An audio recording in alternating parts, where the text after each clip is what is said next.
सम्माननीय अध्यक्ष जी, मैं आज पहलगांव में निर्दोष यात्रियों की नृशंस हत्या पाकिस्तानी आतंकवादियों के द्वारा जो की गई और उसके जवाब में देश के प्रधानमंत्री जी ने दृढ़ इच्छा शक्ति का परिचय कराते हुए ऑपरेशन सिंदूर की सेना को परमिशन दी और हमारे वीर जवानों ने सटीकता बहादुरी के साथ पाक स्थित आतंकवादी अड्डों को चूर चूर करने का काम किया। वो घटना पर जो बहस हो रही है, इसमें हिस्सा लेने के लिए मैं खड़ा हुआ हूं।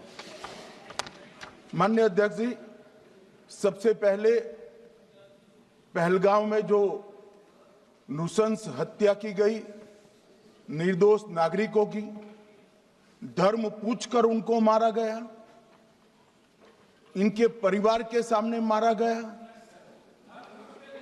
और बड़ी बर्बरता के साथ ये हत्याएं की गई। इसकी मैं घोर निंदा करता हूं और जो मारे गए हैं इनके परिजनों के साथ अत्यंत हृदय की गहराइयों से मैं संवेदना भी व्यक्त करना चाहता हूं। ऑपरेशन सिंदूर के जवाब में पाकिस्तान के हमारे नागरिक ठिकानों पर गोलीबारी की, इसमें भी कुछ नागरिक हताहत हुए, गुरुद्वारा भी टूटा, मंदिर भी टूटा। जो भी नागरिक उसमें घायल हुए हैं और जो हताहत हुए हैं, वो सभी के प्रति मैं पूरे सदन की ओर से गहरी संवेदना व्यक्त करना चाहता हूं। माननीय अध्यक्ष जी, कल से यहां पर पक्ष और विपक्ष दोनों की चर्चा चल रही है और स्वाभाविक है, जब इस तरह की नृशंस घटना घटे देश में, तब इस पर मुक्त चर्चा भी होनी चाहिए, चिंतन भी होना चाहिए, आगे न हो इसकी व्यवस्था की भी चिंता होनी चाहिए। माननीय अध्यक्ष जी, मैं विषय पर आने से पहले आपके माध्यम से सदन को और सदन के माध्यम से पूरे देश को ऑपरेशन महादेव जो कल एक हुआ है, इसकी जानकारी देना चाहता हूं। माननीय अध्यक्ष जी, कल ऑपरेशन महादेव में सुलेमान उर्फे फैजल जट, अफगान और जिब्रान, 3 आतंकवादी सेना, सीआरपीएफ और जम्मू कश्मीर पुलिस के संयुक्त अभियान में ऑपरेशन महादेव में मारे गए और माननीय अध्यक्ष जी, ये जो सुलेमान है, ए श्रेणी का लश्कर तोयबा का कमांडर था पहलगांव हमले में, और गगनगिर आतंकी हमले में वो लिप्त था। इसके ढेर सारे सबूत हमारी एजेंसियों के पास है। अफगान ए श्रेणी का लश्कर तैयबा का आतंकवादी था और जिब्रान भी ए ग्रेड आतंकवादी था। और माननीय अध्यक्ष जी, मैं सदन को और सदन के माध्यम से पूरे देश को बताना चाहता हूं, जिन्होंने बैसरन घाटी में हमारे प्रवासियों को, नागरिकों को मारा था, ये तीनों आतंकवादी ये थे और तीनों मारे गए।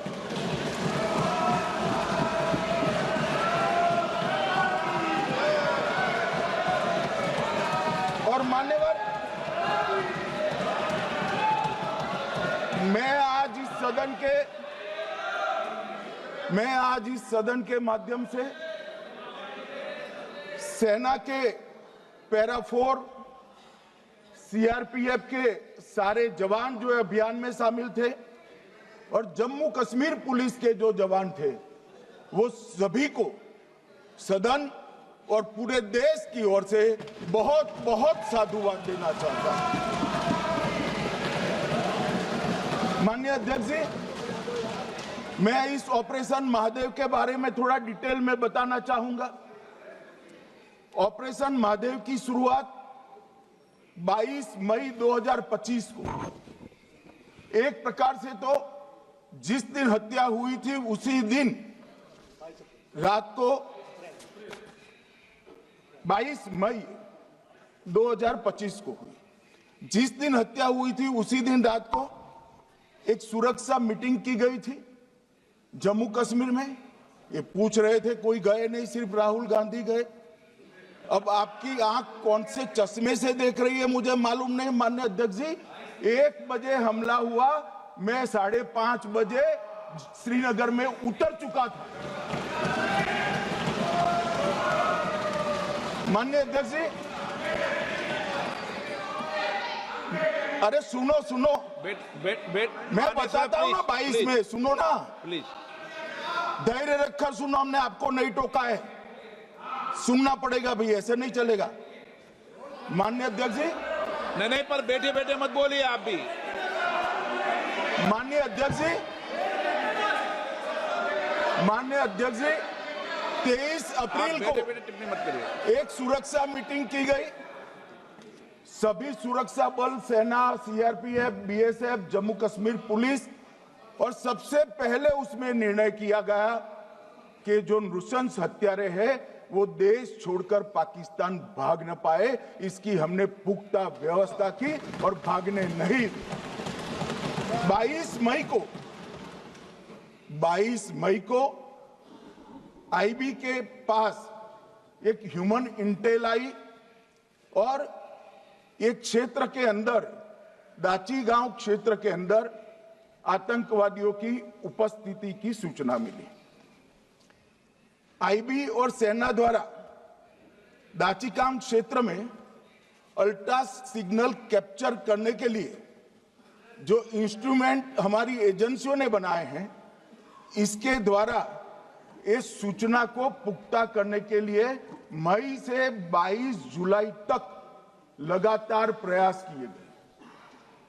ठंड में ऊंचाइयों पर हमारे सेना के अधिकारी पैदल इनके सिग्नल प्राप्त करने के लिए घूमते रहे, आईबी के अफसर भी घूमते रहे, सीआरपीएफ भी घूमती रही, और मान्यवर 22 जुलाई को हमें सफलता मिली।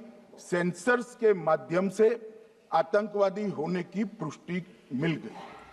तब 4 पैरा जो हमारी सेना का एक हिस्सा है, उसकी नेतृत्व में 4 पैरा के जवान, सीआरपीएफ के जवान और जम्मू कश्मीर पुलिस के जवान मान्यवर एक साथ ये आतंकवादियों को घेरने का काम किया। सेना, सीआरपीएफ, जम्मू कश्मीर पुलिस की मीटिंग भी की गई। जो 5 ह्यूमन एसेट्स थे उनको भी वहां भेजा गया, और कुल मिलाकर कल जो ऑपरेशन हुआ, इसमें हमारे निर्दोष नागरिकों को मारने वाले तीनों आतंकी मौत के घाट उतार दिए।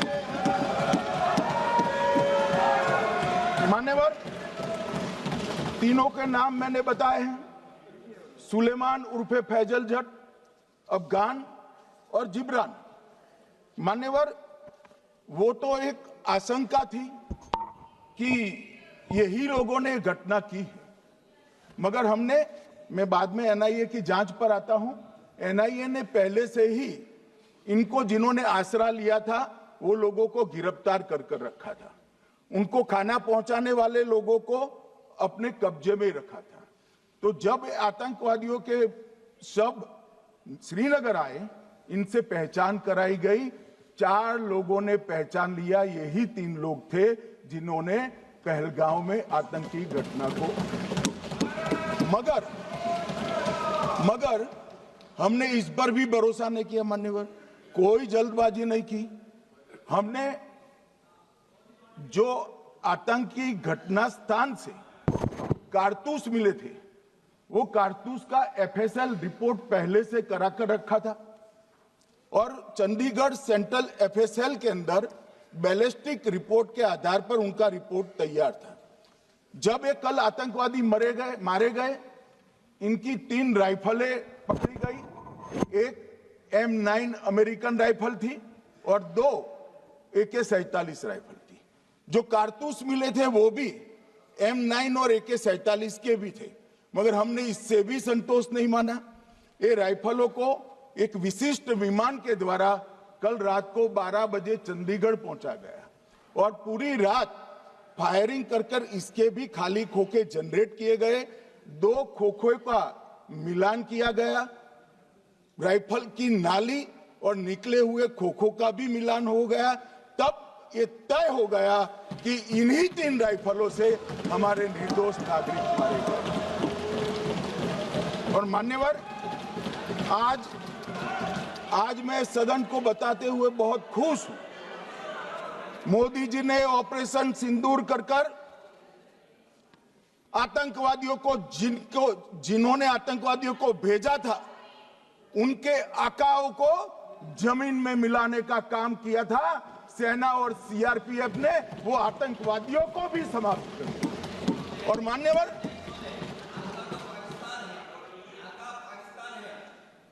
कौन पाकिस्तान से आपकी बात होती है क्या?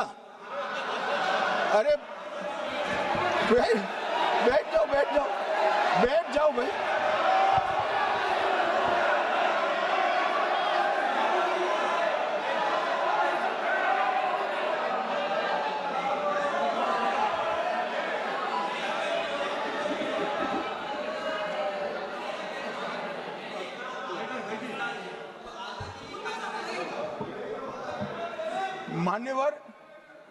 मान्यवर, मैं बताता हूं कैसे इनके आका मारे गए, वो भी नाम के साथ बताता हूं, जगह के साथ बताता हूं, घंटे, मिनट और सेकंड के साथ बताता हूं।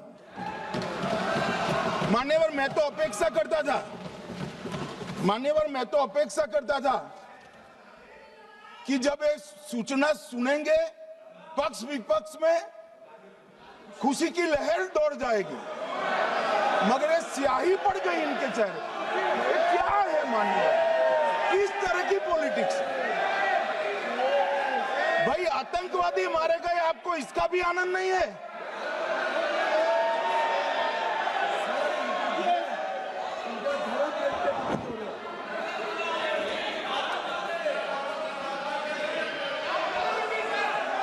अखिलेश जी बैठ जाइए, मेरा पूरा जवाब सुनिए, आपका सब जवाब आ जाएगा। भाई आप आतंकवादियों का धर्म देखकर दुखी मत होइए।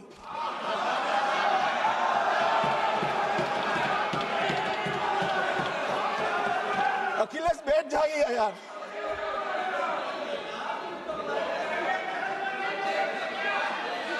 अखिलेश जी बैठ जाइए। मान्यवर, किसी को संशय रखने की जरूरत नहीं है। बैलिस्टिक रिपोर्ट मेरे पास है, मेरे हाथ में है और 6 वैज्ञानिकों ने इसको क्रॉस चेक किया है। सुबह 4:46 पर फोन पर मुझे 6 ने वीडियो फोन पर कहा है कि 100% वही गोलियां हैं जो वहां चलाई। मान्यवर,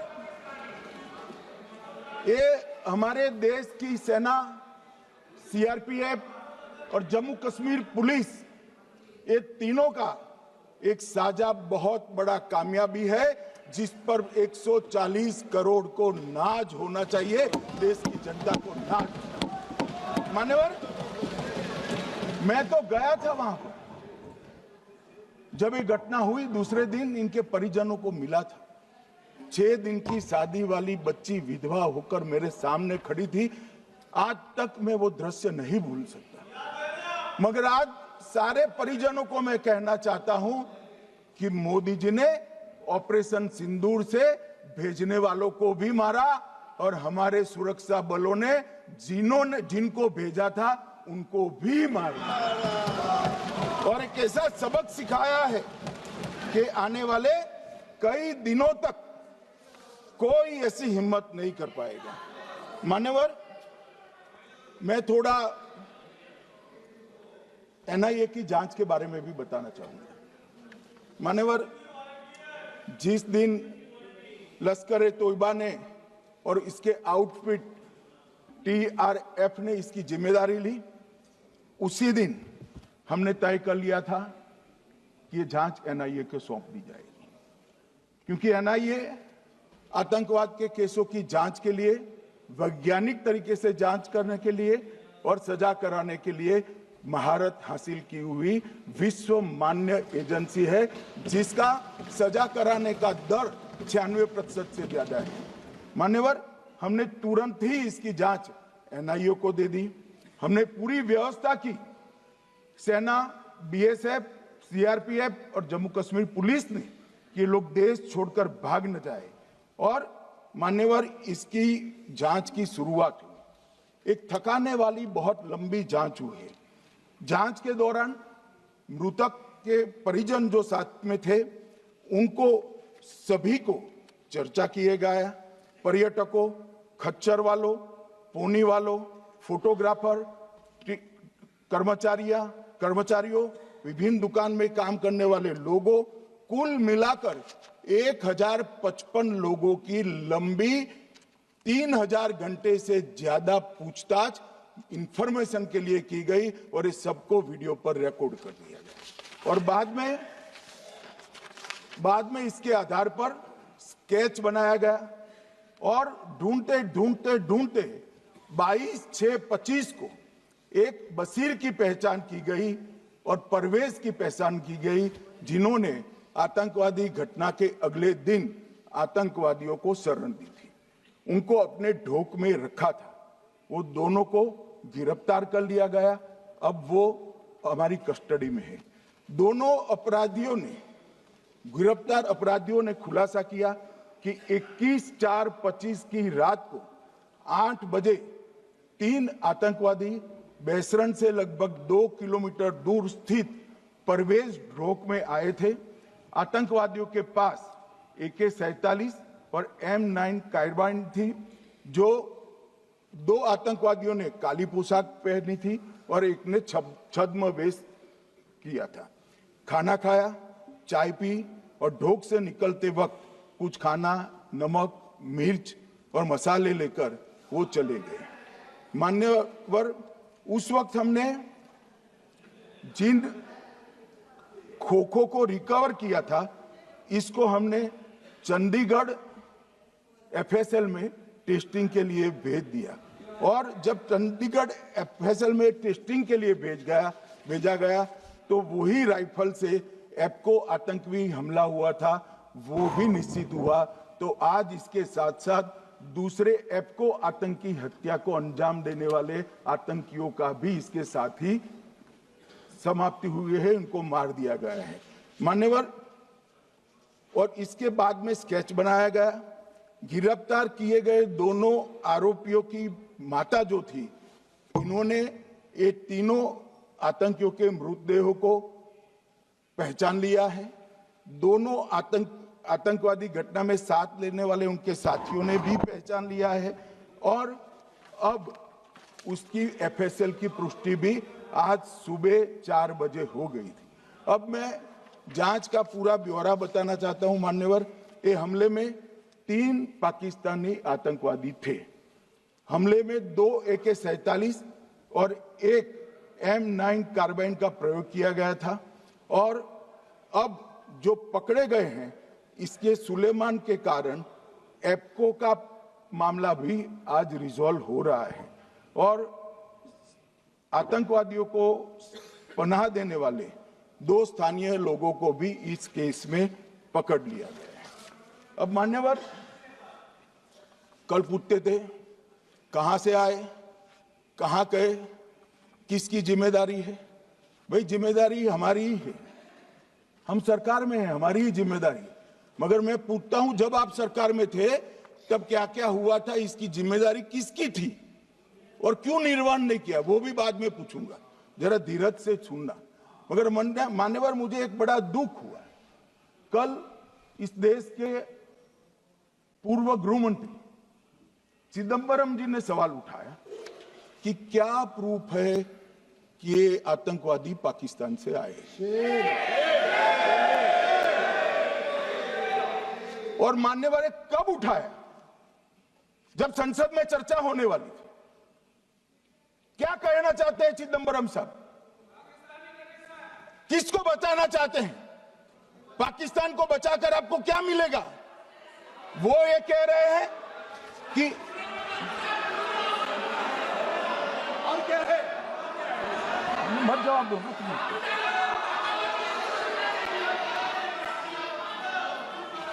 मान्यवर हमारे पास, मैं आज चिदंबरम साहब को कहना चाहता हूं, मैं आज चिदंबरम साहब को आपके माध्यम से कहना चाहता हूं, हमारे पास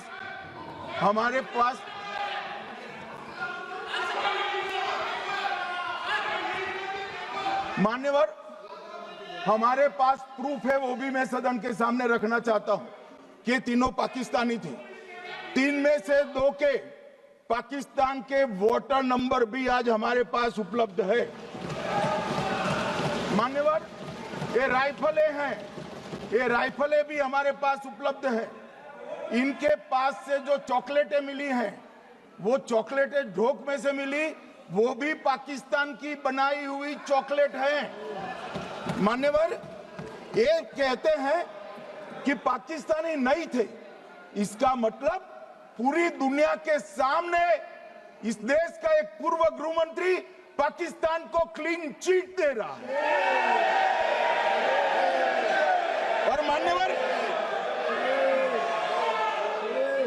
और मान्यवर वो पाकिस्तानी आतंकवादी नहीं थे, ऐसा बोलकर श्री चिदंबरम अगर पाकिस्तानी आतंकवादी नहीं थे तो पाकिस्तान पर हमला क्यों किया, वो भी सवाल खड़ा कर रहे हैं। मान्यवर आज पूरी दुनिया ने हमारे संसद सदस्य गए थे, स्वीकारा था कि हमला पाकिस्तान ने किया है। और इस देश का गृह मंत्री जो कांग्रेस पार्टी से आता है, वो कहता है कि क्या सबूत है। अरे मुझसे मांगते, मैं दे देता, टीवी से मांगते हैं, पूरी दुनिया के सामने उजागर करते हैं, सब सुबह खड़ा करते हैं। पाकिस्तान को बचाने का इनका ये षड्यंत्र आज 130 करोड़ लोग जान रहे हैं। बच नहीं पाओगे आप लोग, बच नहीं पाओगे। मान्यवर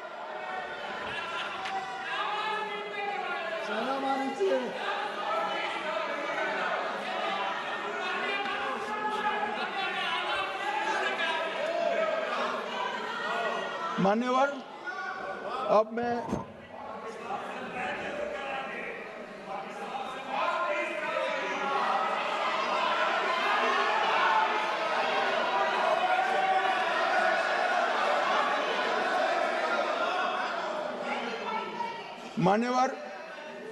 अब मैं पहलगांव आतंकी हमला और ऑपरेशन सिंदूर, ये दोनों घटनाक्रम के लिए मान्यवर ये अभी से थक जाते हैं।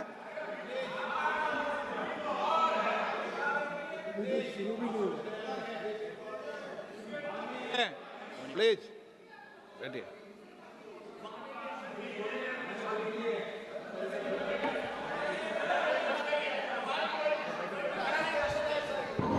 मान्यवर मैं आपके माध्यम से कहना चाहता हूं, थोड़ा धैर्य रखे भैया, अभी तो शुरू हुआ है, अभी तो शुरू हुआ है। मान्यवर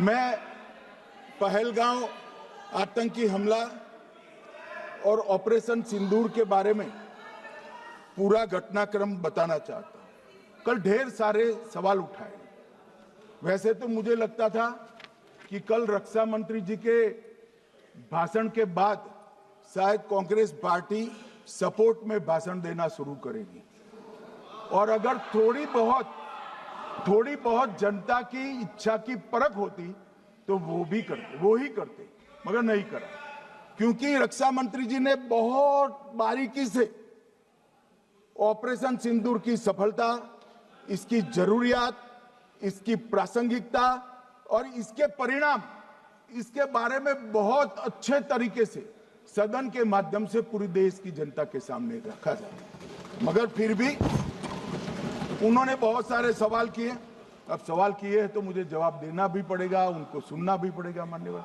मैं पूरा घटनाक्रम बताना चाहता हूं। मान्यवर, 22 अप्रैल को पहलगांव में आतंकवादी हमला हुआ। इसमें 26 लोग मारे गए, 25 भारतीय और 1 नेपाली नागरिक। हमने उसी वक्त मैं श्रीनगर जाने के लिए निकल गया। रात को ही सुरक्षा बलों की मीटिंग कर ये भाग न पाए इसकी व्यवस्था की। माननीय मोदी जी ने 23 और 30 अप्रैल को सीसीएस की मीटिंग चेयर की। ये कह रहे हैं, मैं आज बताना चाहता हूं कि सीसीएस की 23 अप्रैल की मीटिंग में क्या हुआ। सबसे पहला कांग्रेस पार्टी का ब्लंडर था सिंधु जल संधि, इसको स्थगित करने का काम नरेंद्र मोदी जी ने किया। हमने अटारी के माध्यम से एकीकृत जांच चौकी जो चलती थी उसको बंद कर दिया। पाकिस्तानी नागरिकों के सार्क वीजा को सस्पेंड कर सभी को वापस पाकिस्तान भेजने का काम किया। पाकिस्तान स्थित उच्चायोग ने रक्षा, सैन्य, नौसेना के सलाहकारों को अवांछनीय व्यक्ति घोषित किया, संख्या को 55 से घटाकर 30 किया और सीसीएस ने ये संकल्प लिया कि जहां पर भी ये आतंकवादी छुपे हैं उनको और उनकी ट्रेनिंग करने वाले अड्डों को सेना, पुलिस, सीआरपीएफ, बीएसएफ उचित जवाब देगी। मान्यवर, जिस तारीख को ये हुआ उसी दिन ये निर्णय हो चुका। मान्यवर, इसके बाद में कल गोगाई जी कहते थे मोदी जी 24 को पहलगाम जाने की जगह बिहार गए। सुनो यार। मान्यवर, मोदी जी जब ये पहलगाम घटना हुई यहां नहीं थे, विदेश में थे। आने के बाद तुरंत सीसीएस बैठक की और मोदी जी जिस दिन बिहार गए उस दिन पहलगाम में कुछ नहीं, कोई नहीं था, सिर्फ राहुल गांधी थे। सारे लोग चले गए थे, सारे लोग वहां से अपने अपने ठिकाने पर चले गए थे। मगर इन्होंने एक बात कही, उस पर मेरी आपत्ति है। मान्यवर, उन्होंने कहा 24 अप्रैल को चुनावी भाषण किया। मान्यवर, देश का नेतृत्व करने वाले देश के प्रधानमंत्री की फर्ज होती है कि देश की संप्रभुता पर, देश के नागरिकों पर अगर ऐसा जघन्य हमला होता है तो जनता की भावनाओं के अनुरूप जवाब देना चाहिए। मान्यवर, मैं आज आपकी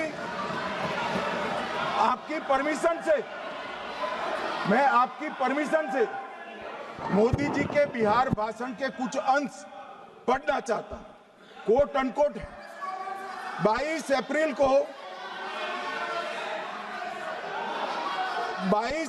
को पहलगाम का यह हमला केवल निहत्थे पर्यटकों पर नहीं बल्कि पूरे भारत की आत्मा पर एक दुस्साहसपूर्ण प्रहार है। आतंकवाद के प्रति दृढ़ और कड़ा रुख, आतंकियों और इसके हमले की साजिश रखने वालों की कल्पना से भी बढ़कर उनको सजा दी जाए। मान्यवर, महत्वपूर्ण है आतंकियों और इसकी साजिश रचने वाले दोनों को। आतंकियों की बची खुची जमीन भी मिट्टी में मिलाने का समय आ गया है।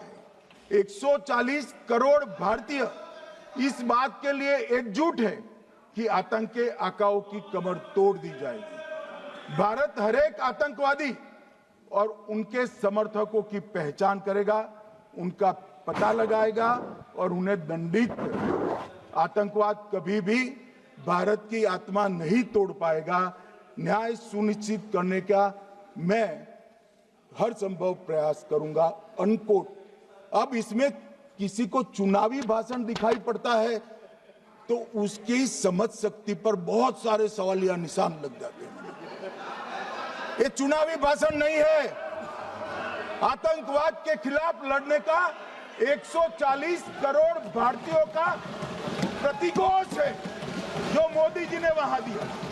इनको चुनावी भाषण दिखाई पड़ता है, जैसे चश्मे होते हैं ऐसी ही दृष्टि होती है। मान्यवर, इसके बाद 30 अप्रैल को मान्यवर 30 अप्रैल को सीसीएस की बैठक हुई, पहले 23 को हुई थी। उसमें सशस्त्र बलों को पूर्ण ऑपरेशन की फ्रीडम दे दी गई।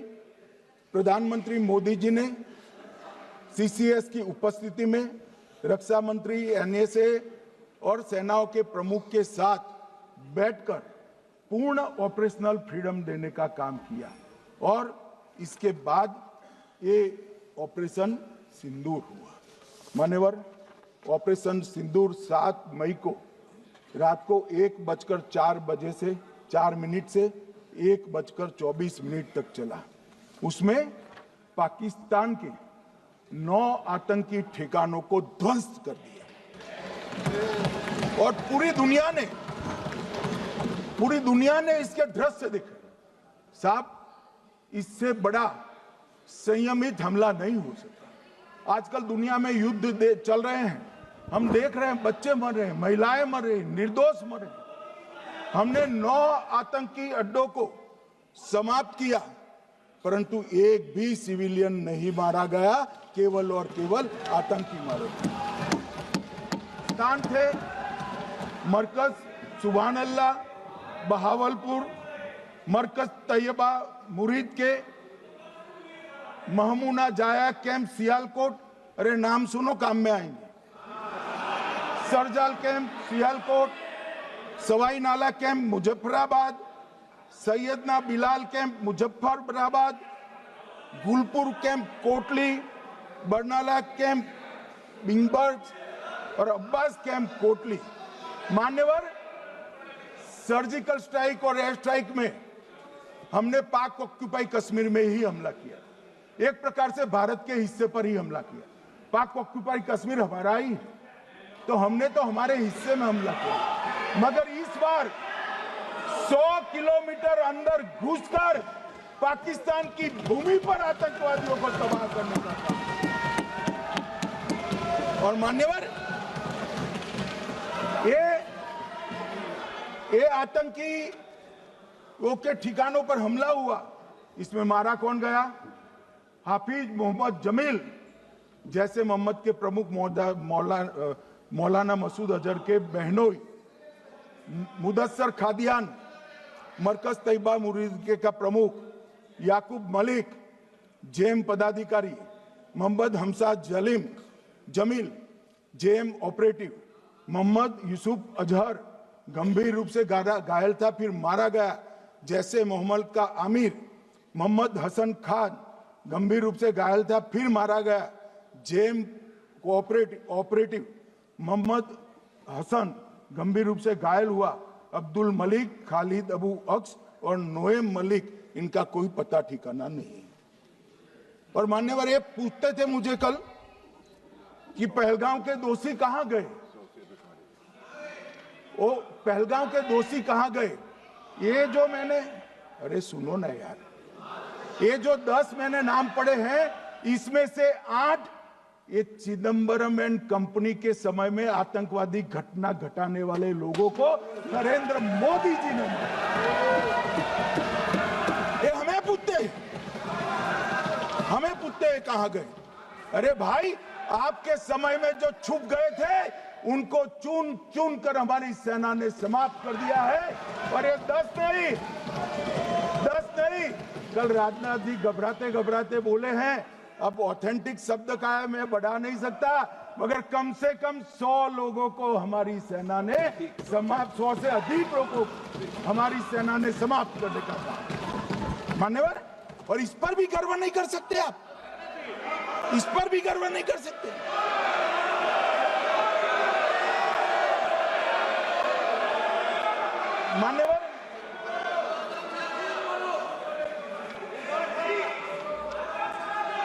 मान्यवर 7 मई को 1:26 पर 22 मिनट पर ये हमारा काम समाप्त हो गया। हमारे डीजीएमओ ने उनके डीजीएमओ को बता दिया कि भाई हमने आतंकवादी हमलों पर स्थानों पर सिर्फ हमला किया है, इनके हेडक्वार्टर पर हमला किया है, जो हमारा आत्मरक्षा का अधिकार है। पूरी दुनिया इसको एक्नॉलेज करती है। ऐसा नहीं हो सकता है मनमोहन सिंह के समय की तरह कि वो आकर मारेंगे और हम चुपचाप बैठे रहेंगे और जाकर चर्चा करेंगे। ये नरेंद्र मोदी सरकार, ऐसा नहीं हो सकता। डोजियर भेजते रहेंगे। मान्यवर, उरी में हमला हुआ, हमने सर्जिकल स्ट्राइक किया। पहलगाम में हमला हुआ, एयर स्ट्राइक करा, और अरे पुलवामा में हुआ, एयर स्ट्राइक करा, और पहलगाम में हमला किया। 100 किलोमीटर अंदर जाकर 9 अड्डों और 100 से ज्यादा आतंकवादियों को समाप्त। मान्यवर, अब देखिए, हमने तो हमला किया था पाकिस्तान स्थित टेररिस्ट ठिकानों पर। अब पाकिस्तान से गलती हो गई। टेररिस्ट ठिकानों पर जो हमला किया था उसको वो अपने पर का हमला मान बैठे और पूरी दुनिया में कहते थे कि हमारा टेररिज्म से कोई लेन देन नहीं है। ये तो अब ऐसे ही ग्रुप करते, हम तो विक्टिम है, जो मनमोहन सिंह ने सर्टिफाइड भी कर दिया था कि ये भी विक्टिम है। मान्यवर, मगर दूसरे दिन इनकी श्रद्धांजलि का कार्यक्रम हुआ और पाकिस्तान को मालूम नहीं पड़ा कि ये पूरी दुनिया देखेगी। सेना के आला अफसर उनके नमाजे जनाजा में उपस्थित हुए, उनके जनाजे को कंधा दिया और ये सारे आतंकवादियों के जनाजे के जुलूस के अंदर पाकिस्तानी सेना, इनके अफसर, आईएसआई के अफसर, वहां की पुलिस के अफसर अश्रुभीनी आंख के साथ जुड़े थे। और मान्यवर, ये सिंदूर ने पाकिस्तान को पूरी दुनिया में एक्सपोज कर दिया कि पाकिस्तान के अंदर टेररिज्म स्टेट स्पॉन्सर्ड टेररिज्म है। ये पूरी तरह से मान्यवर, पूरी तरह से एक्सपोज हो गया। 8 मई को पाकिस्तान ने हमारे रिहायशी इलाकों में हमला किया, हमारे सेना के अड्डों पर हमला किया, मगर एक भी मिसाइल से उनका कुछ नुकसान नहीं कर पाई। बहुत नजदीक से की हुई गोलाबारी के कारण हमारे एक गुरुद्वारा टूटा, एक मंदिर टूटा, कुछ हमारे नागरिक हताहत हुए। और दूसरे दिन 9 मई को मोदी जी ने सेना को हुक्म दिया, एक मीटिंग करी, राजनाथ जी, मोदी जी, एनएसए, सेना के सारे अध्यक्ष, और जवाब देने का तय किया और उनके 11 एयरबेस को क्षतिग्रस्त करने का काम किया। मान्यवर, 8 एयरबेस इतने सटीक तरीके से तोड़े गए, पाकिस्तान की पूरी एयर डिफेंस सिस्टम धरी की धरी रहेगी, कुछ नहीं कर पाई। नूर खान चकलाला एयरबेस तोड़ दिया गया, मुरीद तोड़ दिया गया, सुगुर्दा तोड़ दिया गया, रफीकी तोड़ दिया गया, रहीम यार खान तोड़ दिया गया, जकोबाबाद तोड़ दिया गया, सुक्कुर और भोलारी भी तोड़ दिए। और सुक्कुर, लाहौर, अरिफवाला, चुनेन, जकोकाबाद और नया चोर, ये 6 रडार सिस्टम भी उनके पूरी तरह से ध्वस्त कर दिए। 2 surface to air guided weapon Lahore और ओकारा में इनका जखीरा भी समाप्त कर दिया गया। और मान्यवर, ये हर चीज में पॉलिटिक्स करते, हर चीज में। जब उन्होंने हमारे रिहायशी इलाकों पर हमला किया, फिर भी हमने इनके रिहायशी इलाकों पर हमला नहीं किया, सिर्फ इनके एयरबेस और एयर डिफेंस सिस्टम को निशाना बनाया और उनकी आक्रमण करने की क्षमता को पंगु कर रख दिया।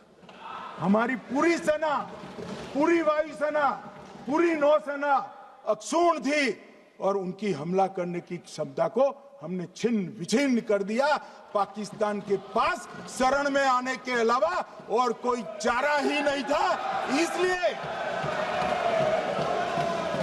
मान्यवर इसलिए 10 मई को डीजीएमओ ने, पाकिस्तान के डीजीएमओ ने भारत के डीजीएमओ को फोन किया और 5 बजे हमने इस संघर्ष को विराम किया। अब मान्यवर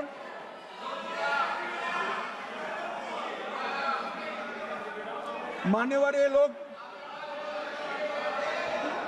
लोग कल सवाल उठा रहे थे कि इतनी अच्छी पोजीशन में थे, आपने युद्ध क्यों नहीं किया? युद्ध के कई परिणाम होते हैं मान्यवर, करना न करना वो सोचकर करना पड़ता है। मगर मैं इसी देश के इतिहास से कुछ घटनाएं बताना चाहता हूं। 1948 में मान्यवर कश्मीर में हमारी सेनाएं निर्णायक बढ़त पर थी। सरदार पटेल ना बोलते रहे, जवाहरलाल नेहरू जी ने एक तरफा युद्ध विराम कर दिया। और मान्यवर मैं बड़ी जिम्मेदारी के साथ कहता हूं, मैं इतिहास का विद्यार्थी हूं, पाक ऑक्यूपाई कश्मीर का अगर अस्तित्व है तो जवाहरलाल नेहरू जी की ये युद्ध विराम के कारण है। इसका जिम्मेदार जवाहरलाल नेहरू है। मान्यवर 1960 में सरदार पटेल ने विरोध किया था, गाड़ी लेकर आकाशवाणी तक गए थे, घोषणा न करते दरवाजे बंद कर दिए थे। मान्यवर 1960 में सिंधु जल पर भौगोलिक व रणनीतिक रूप से हम बड़े मजबूत थे और उन्होंने सिंधु समझौता क्या किया? 80% भारत का पानी पाकिस्तान को दे दिया। मान्यवर 62 के लड़ाई की बात मैं बाद में करता हूं। 65 की लड़ाई में हाजीपीर जैसे स्ट्रेटेजिक जगह पर हमने कब्जा किया था, 66 में उसको लौटा दिया गया। मैं 71 के युद्ध की भी बात करना चाहता हूं। मान्यवर 71 में कल राजनाथ जी ने भी बताया, पूरे देश ने इंदिरा जी का समर्थन किया था। उन्होंने पाकिस्तान के 2 टुकड़े कर दिए। बहुत बड़ी विजय थी भारत की और सदियों तक भारत इस विजय पर गर्व करेगा। हम सब भी करते हैं, हमें कोई आपत्ति नहीं। मगर हुआ क्या मान्यवर? युद्ध की विजय की चकाचौंध में क्या हुआ? 93 हजार युद्धबंदी हमारे पास थे, 93,000 और 15,000 वर्ग किलोमीटर क्षेत्र पाकिस्तान का हमारे पास था। 93,000 युद्धबंदी उस वक्त की पाकिस्तान की सेना का 42% और 15,000 वर्ग किलोमीटर क्षेत्र। मगर शिमला में समझौता हुआ, पाक ऑक्यूपाई कश्मीर मांगना ही भूल गए। अगर उस वक्त पाक ऑक्यूपाई कश्मीर मांग लेते, न रहेगा बांस न बजती बांसुरी। ये कैंप तोड़ने की जरूरत न पड़ती साहब आपको, हमको। मान्यवर इतना ही नहीं, पाक ऑक्यूपाई कश्मीर तो नहीं लिया, मांगना ही भूल गए। 15,000 वर्ग किलोमीटर की जीती हुई भूमि भी वापस दे दी। तय हुआ था पाकिस्तानी नरसंहार के लिए युद्ध अपराध न्यायाधिकरण बनेगा, नहीं बना। सेना ने पूर्वी पाकिस्तान में नरसंहार किया था। 195 पाकिस्तानी अधिकारियों पर मुकदमा चढ़ना था।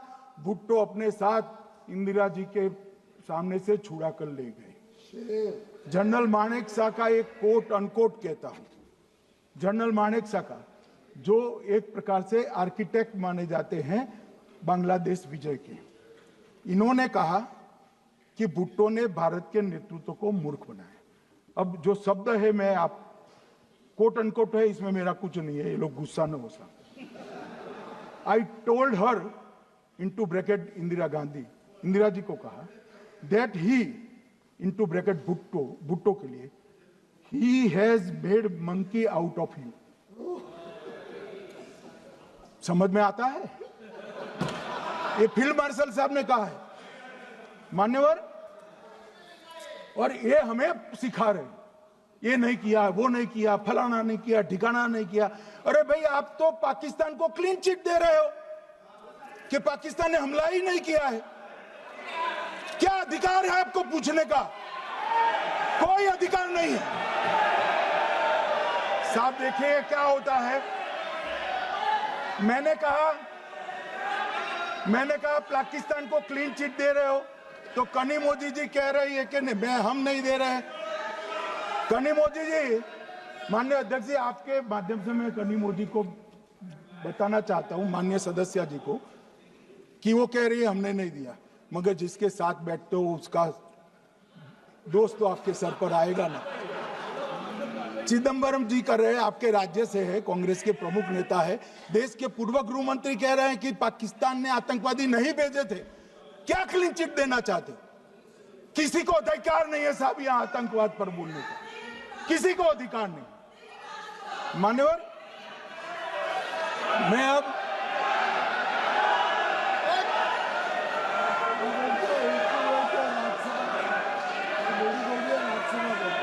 मान्यवर, मैं उनको बताना चाहता हूं, अभी आधा भी नहीं हुआ है, जरा सुनो।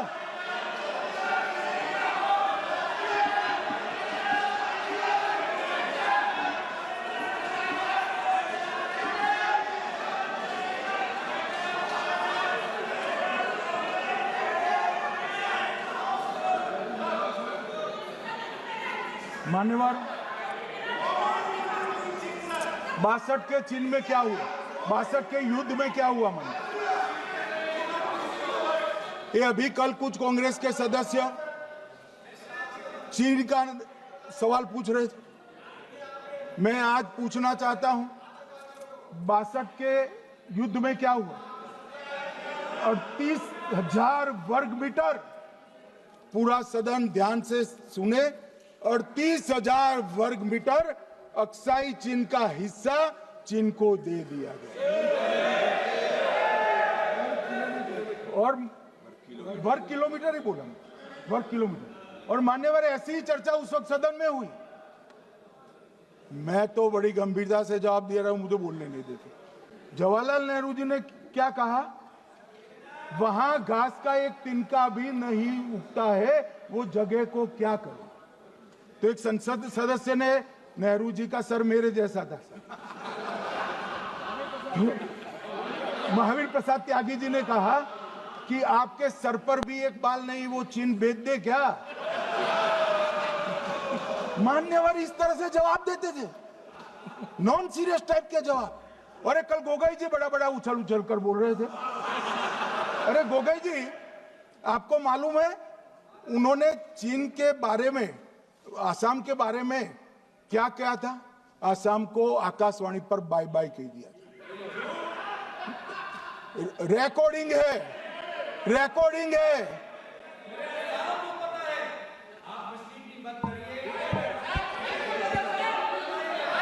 मान्यवर, मैं भी सहमत हूं, मैं भी सहमत हूं, पूरे आसाम को पता है। मान्यवर,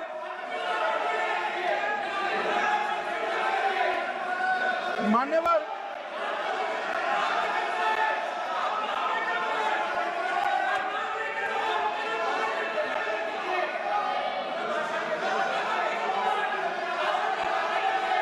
मान्यवर, मुझे मालूम है पूरे आसाम को पता है, इसीलिए तो वो विरोध पक्ष में बैठे हैं वहां पर आसाम में, पूरे आसाम को पता है।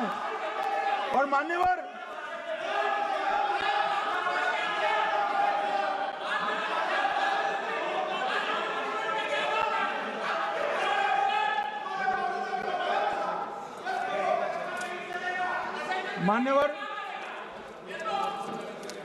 मान्यवर, जोर से बोलने से सत्य को छिपाया नहीं जा सकता।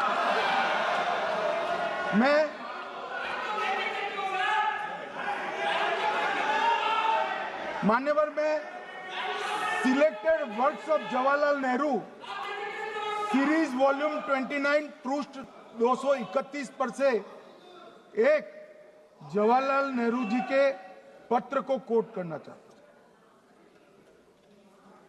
अनौपचारिक रूप से संयुक्त राज्य अमेरिका ने ये सुझाव दिया कि चीन को संयुक्त राष्ट्र में तो ले लिया जाए, मगर सुरक्षा परिषद को नहीं। सुरक्षा परिषद में भारत को लेना चाहिए। ये अमेरिका का प्रस्ताव था। नेहरू जी ने कहा हम इसे स्वीकार नहीं करते क्योंकि इससे चीन के साथ हमारे संबंध खराब होंगे और चीन जैसे महान देश को बुरा लगेगा। मान्यवर, आज चीन सुरक्षा परिषद में है और भारत बाहर है। मोदी जी प्रयास करें अंदर ले जाने का। इसका कारण जवाहरलाल नेहरू का ये स्टैंड है।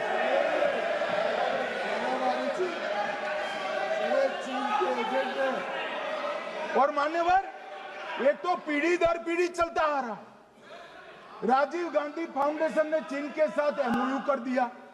अब कहते नहीं है कि एमओयू में क्या था, ये तो बताओ भाई, क्या एमओयू किया था राजीव गांधी फाउंडेशन ने?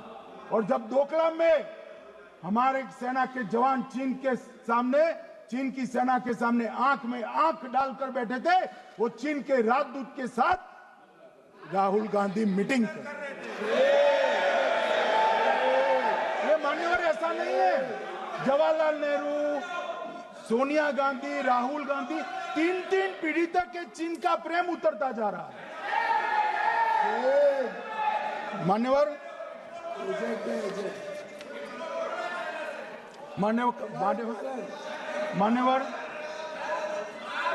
मैं अभी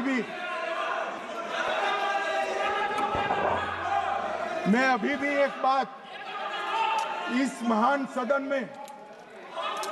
के माध्यम से देश की जनता को कहना चाहता हूं, जो मेरी मान्यता है। ये सारी आतंकवाद की जड़ पाकिस्तान है और पाकिस्तान कांग्रेस पार्टी की भूल है। पार्टीशन स्वीकार न करते, पाकिस्तान कभी न होता। इन्होंने पार्टीशन को स्वीकार कर देश को तोड़ा है।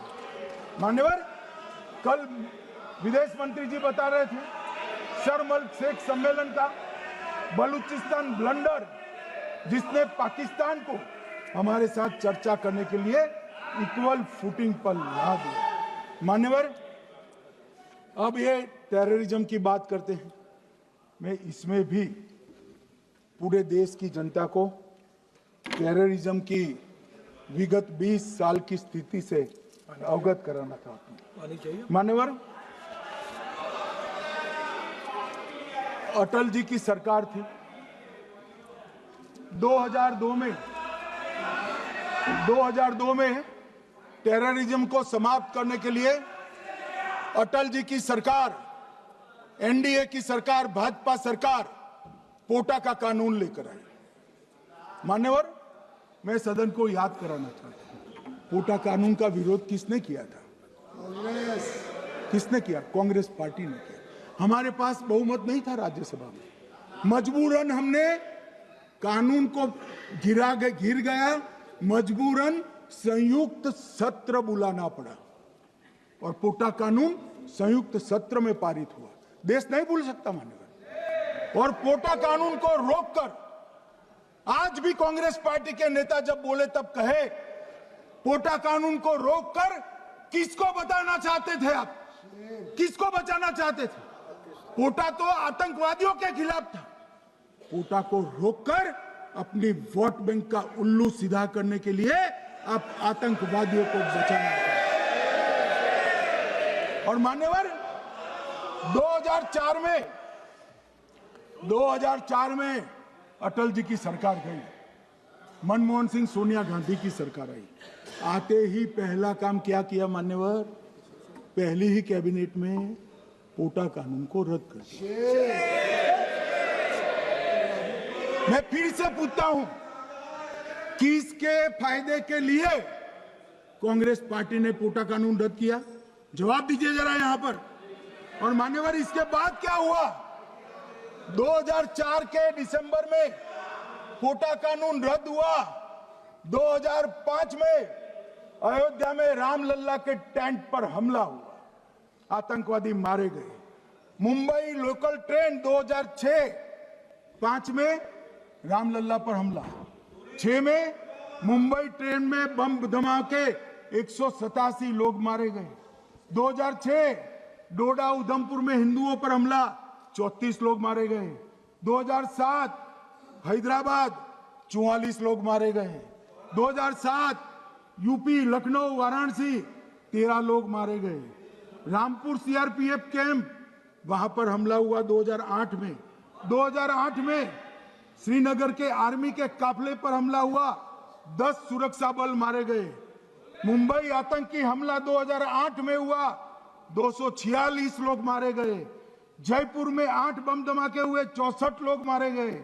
2008 में अहमदाबाद में 21 बम धमाके हुए, 57 लोग मारे गए। दिल्ली में 2008 में 5 धमाके हुए, 22 लोग मारे गए। और पुणे की जर्मन बेकरी 17 लोग मारे गए। वाराणसी में 10 में धमाका हुआ, 11 में मुंबई में 3 धमाके हुए, 27 लोग मारे गए। अब मैं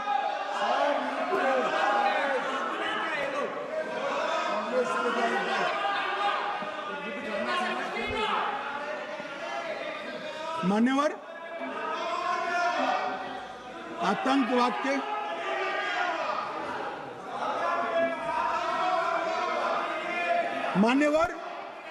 आतंकवाद के खिलाफ लड़ाई होती, कभी वो हमला करते हैं, मगर सवाल ये है कि इन्होंने 5 से 11 के बीच में 27 जघन्य हमले किए, 1000 के करीब लोग मारे गए। आपने क्या किया? क्या किया आपने? जवाब दीजिए, क्या किया? और मैं राहुल गांधी जी को चैलेंज देना चाहता हूं, इन्होंने इस आतंकवादी हमलों के खिलाफ उनकी सरकार ने जो कदम उठाए, यहां खड़े रहकर हिम्मत से बताए देश की जनता को, कुछ नहीं किया मान्यवर। ये यहां से आतंकवादियों की फोटो पाकिस्तान भेजते रहे, डोजियर भेजते रहे। और मान्यवर ये कहते हैं कि आपके समय में भी हमले हुए। मैं उनको अंतर समझाना चाहता हूं, वो देख नहीं पा रहे। मान्यवर, हमारे समय में जो भी आतंकवादी घटना हुई, पाक प्रेरित और कश्मीर सेंट्रिक हुई। देश के हिस्से में 2014 से 2025 तक एक भी घटना नहीं हुई है मान्यवर। ये नरेंद्र मोदी सरकार है मान्यवर। और कश्मीर में भी आज स्थिति ऐसी हुई है, उनको पाकिस्तान से आतंकवादी भेजने पड़ते हैं। कश्मीर में आतंकवादी अब हमारे नहीं बनते हैं मान्यवर। और मैं सलमान खुर्शीद जी को भी याद करना चाहता हूं। एक बार मैंने बड़े सवेरे में नाश्ता करता था, टीवी पर उनको रोते हुए देखा। मुझे लगा क्या हुआ, कोई बड़ी घटना हो गई। तो रोते रोते वो श्रीमती सोनिया गांधी के घर से बाहर आ गए कि बाटला हाउस की घटना देखकर सोनिया जी फूट फूट कर रो पड़ी। अरे रोना था तो शहीद मोहन शर्मा के लिए रोते, बाटला हाउस के आतंकवादियों के लिए रोना आता है। और मान्यवर ये हमें पूछते हैं कि आपने क्या किया। कोई अधिकार नहीं है पूछने का, कोई अधिकार नहीं है मान्यवर। और ये हमें पूछते थे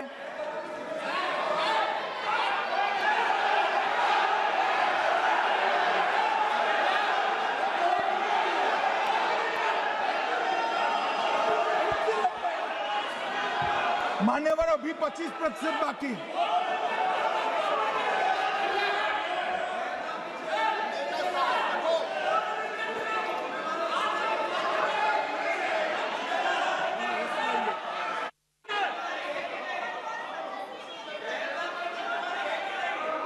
बैठिए, जवाब दे रहे हैं ना आपका, जवाब दे रहे हैं आपका। पहलगांव के बाद जो घटनाक्रम घटित उसका जवाब दे दिया ना माननीय गृह मंत्री जी ने। आपने पूछा आतंकवादियों क्या हुआ, आतंकवादियों का जवाब दे दिया। क्या पूछना चाहते हैं आप? आपने हर सवाल पूछा, हर सवाल जवाब सुनिए माननीय गृह मंत्री जी।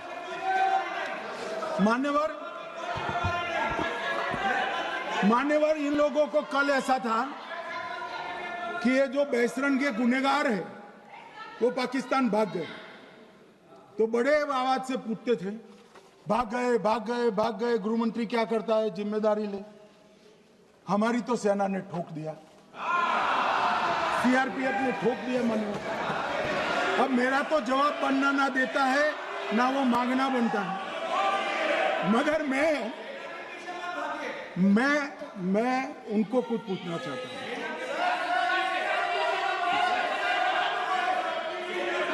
मान्यवर,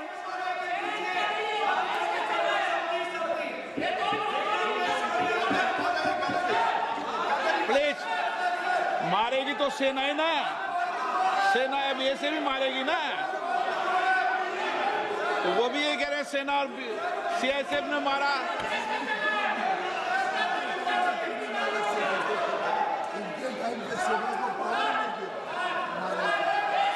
मान्यवर ये कहते हैं, साहब इसको बिठाओ जरा।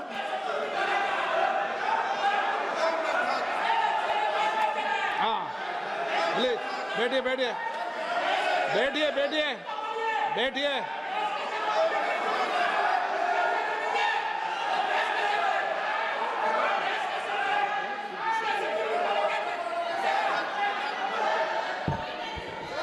सबको मान्यवर, ये लोग मुद्दा उठाना चाहते हैं तो जरूर उठाए। मैं आज सुबह ही सलमान खुर्शीद जी का वो इंटरव्यू मेरे मोबाइल में रिजर्व कर आया हूं। आप जब भी कहोगे ये पूरे टीवी पर बताने के लिए मैं तैयार हूं। सेव कर आया हूं। इनकी इच्छा है तो कल एक समय तय करिए, यहां बता दीजिए चारों टीवी में, और देश की जनता भी देख ले।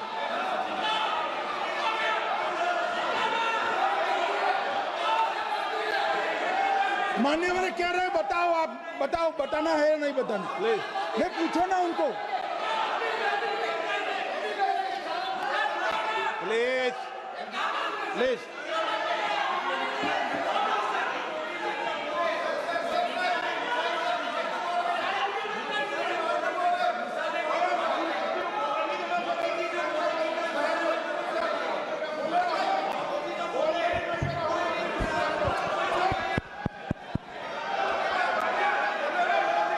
बिट्टू बैठ जाओ।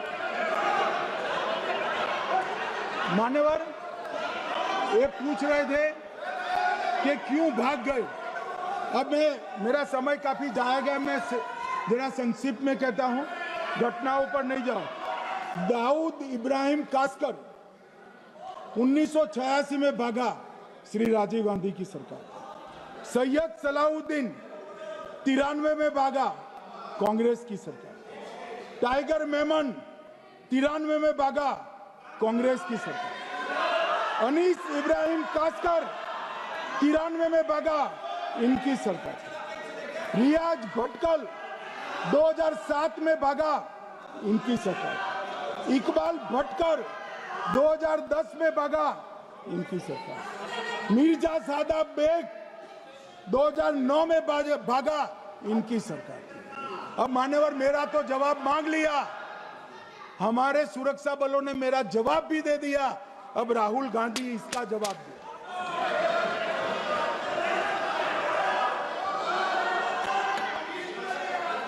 मान्यवर अब मैं कश्मीर के विषय में मैं बात करना चाहता हूं। कल कहते थे कि गृह मंत्री ने भाषण किया था कि 370 की कलम जाएगी तो आतंकवाद कम हो जाएगा। क्या हो मान्यवर, मेरा हिसाब देना बनता है। हम भारतीय जनता पार्टी के कार्यकर्ता हैं, ये नरेंद्र मोदी जी की सरकार है, हम जवाबदेह होते हैं जनता के प्रति, संसद के प्रति और देश के हितों के प्रति। मैं आज देश की जनता के सामने 2004 से 14 और 2015 से 25 10-10 साल का लेखा जोखा रखना चाहता हूं। 2004 से 14 में अखंड सोनिया मनमोहन की सरकार थी 10 साल की, और 15 से 25 अखंड रूप से नरेंद्र मोदी जी की सरकार। कश्मीर में टेरर इंसिडेंट 7,217 हुए थे 2004 से 14 में। 70% की कमी के साथ 2150 हो गए 1525। नागरिकों की मृत्यु 2004 से 14 में 1770 हुई, 2015 से 25 में कम होकर 357 हो गई, 80%। सिक्योरिटी फोर्सेस की मृत्यु 1060 हो गई उस वक्त, और हमारे समय में 542 हुई, और टेररिस्टों की मृत्यु में 123% की वृद्धि हुई। ये हमें पूछ रहे हैं क्या हुआ? आंकड़े से भाग नहीं सकते भाई, आंकड़े से भाग नहीं सकते। और अब मैं कहता हूं कि धारा 370 ने कश्मीर में आतंकवादी इकोसिस्टम को नष्ट कर दिया है, जिस धारा 370 को आपने इतने साल तक बचा कर।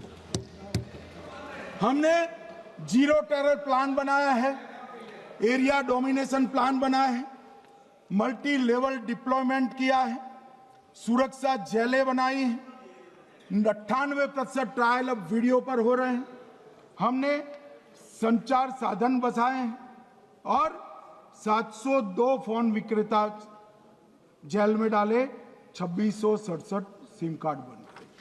हमने, एक जमाना था साहब 10-10 हजार लोगों के जनाजे निकलते थे, पूरे देश ने घटनाएं देखी होगी, बुरहान वानी मर गए, फला मर गए, ढिका मर गए, 10-10 हजार।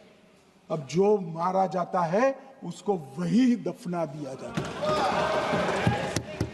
किसी भी आतंकवादी को उसका महिमा मंडन करने के लिए जनाजे की इजाजत नरेंद्र मोदी के शासन में नहीं।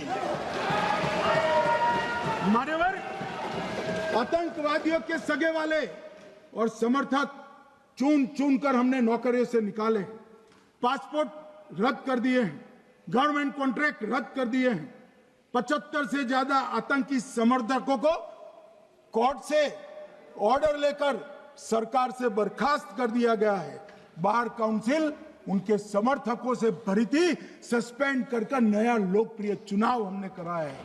मान्यवर, कई संगठन बैन करे, मैं बाद में बताता हूं।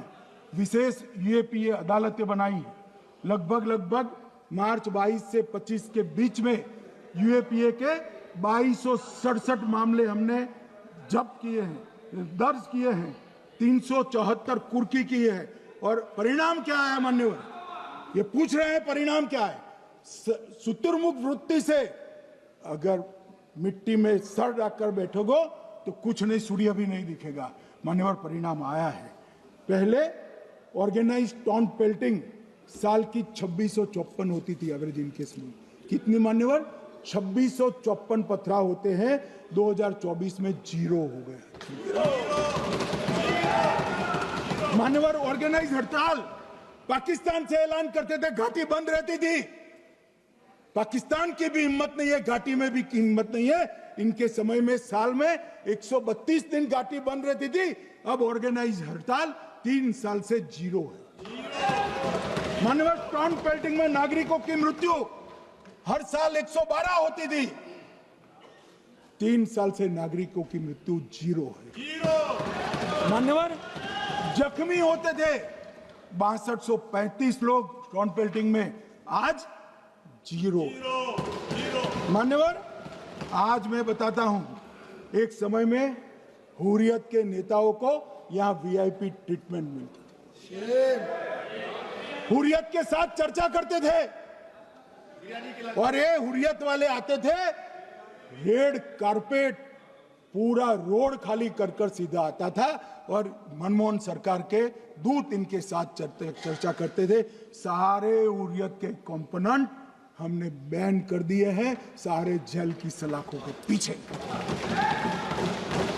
हम कोई हुर्रियत से बात करना नहीं चाहते। मैं सदन में नरेंद्र मोदी जी की नीति दोहराना चाहता हूं। हुर्रियत टेररिस्ट संगठनों के आउटफिट है, हम इनसे बात नहीं करेंगे। हम अगर किसी से बात करेंगे तो घाटी के युवाओं के साथ बात करेंगे, हुर्रियत के साथ बात। मान्यवर, चुनाव के दौरान डर का माहौल होता था, अब 98.3% मतदान हुआ पंचायत चुनाव। कांग्रेस की बंद बहिष्कार का समय बंद हो गया। सेपरेटिस्ट बात करना चाहते थे, अब वो नहीं कर सकते। और मान्यवर, 2019 के बाद हमने कितने संगठन बैन करे, मैं बोलना चाहता हूं, थोड़ा समय चाहिएगा मान्यवर। The TRF, people's anti fascist front, Tehreek ul Mujahideen, Jamaat ul Mujahideen Bangladesh Hindustan, Jammu Kashmir Ghaznavi force, Khalistan tiger force, Hizb ut Tahrir, जमाते इस्लामी, जो जमाते इस्लामी ने पूरे पाकिस्तान के अंदर एक प्रकार से अलगाववाद का जहर घोला, वो जमाते इस्लामी आज बंद कर दिया गया। Jammu Kashmir liberation front, Jammu Kashmir democratic freedom party, Muslim league Jammu Kashmir, Tehreek Hurriyat, Muslim conference सुमजी गुट, Jammu Kashmir national front, Jammu Kashmir people's freedom league, Jammu Kashmir people's league, Jammu Kashmir Ittehadul Muslimeen Awami action committee, Sikh for justice और पॉपुलर फ्रंट ऑफ इंडिया को भी हमने बैन किया। और ये शांति ऐसे नहीं हुई है। और ये कहते हैं कि एक भी घुसपैठ नहीं होती है। कभी गए हो आप पाकिस्तान? तो कई बार गए हो गई, आप सीमा पर गए हो? पाकिस्तान तो कई बार गए हो, फिर से बोलता हूं, सीमा पर गए हो, सीमा के माध्यम से पाकिस्तान गए हो। हमारे जवानों की कठिनाई देखो साहब, -43 डिग्री में पहाड़ पर रहकर नदी नालों के बीच में चौकी करते हैं। कोई घुस गया तो क्या हुआ? कोई घुस गया, वो बचेगा नहीं। यहां हम उसको या तो अरेस्ट करेंगे या तो एनकाउंटर में वो मारा जाएगा, बचेगा कोई नहीं। इनको सीमा की भौगोलिक कठिनाइयां मालूम नहीं। वहां मान्यवर कई नदी नाले हैं, वेग से पानी आता है, -46 डिग्री टेम्परेचर है, नीचे सुरंगें बनाते हैं। और ये तो ऐसे कह रहे हैं घुस गए। अरे भाई, आपके मन में तो, आपके समय में तो घुसने की जरूरत ही नहीं थी। आप बुलाते थे वीजा देकर, क्यों घुसेंगे? घुसने की जरूरत ही, जैसे आप पाकिस्तान जाते हो वैसे वो यहाँ आते। मान्यवर, अब ये कैसे हमें पूछ सकते हैं? मान्यवर,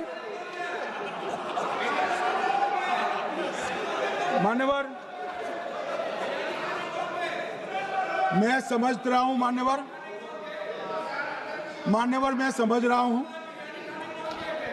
पोटा का विरोध करने वाले को नरेंद्र मोदी की आतंकवादी विरोधी नीति नहीं पसंद आई।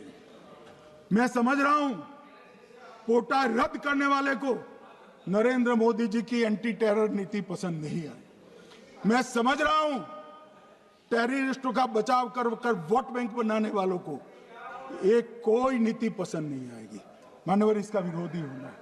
परंतु मैं आज एक बात यहाँ सदन के सामने आपके माध्यम से सदन को और दुनिया को बताना चाहता हूँ। मानवर, ये नरेंद्र मोदी सरकार है, टेररिज्म के खिलाफ हमारी जीरो टॉलरेंस की नीति है, ऑफर है, और हम विजयी हो।